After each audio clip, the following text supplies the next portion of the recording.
আজি আমাৰ আদি বেটা ঘৰলৈ আহিছে দেই।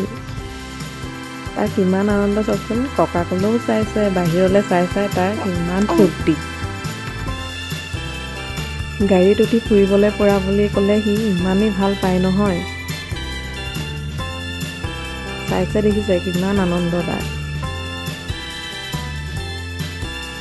এয়া আমি লাহে লাহে আহি আদি বেটা আৰু মই ঘৰ পাই গ'লোহি।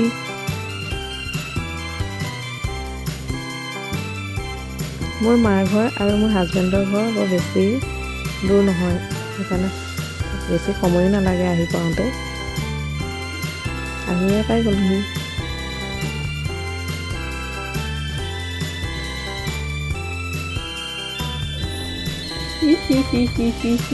পাপাৰ ঘৰলৈ আহিলে হাঁহি নুগুচাই হ'ল নি কোনো? পাপাৰ ঘৰলৈ আহি হাঁহিটো নুগুচাই হ'ল নি? চাওঁ চাওঁ চাওঁ চাওঁ এইফালে চাওঁ, চাওঁ চাওঁ চাওঁ চাওঁ চাওঁ, একেবাৰে ইমান হাঁহি আহিছেনে? শুনো শুনো শুন মানুহ, শুন মানুহ, শুন মানুহটো, শুন মানুহটো কি হ'লনো?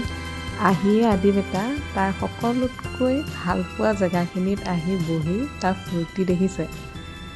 ইমান ভাল পাইছে নহয় সি জোলনাখনত উঠি। জন্মৰ পৰাই বুলি, যেতিয়া প্ৰথম আহিছোঁ সেইদিনা আহি ইয়াত বহাই দিয়া মাত্ৰ ইমানেই ভাল পাইছে নহয়।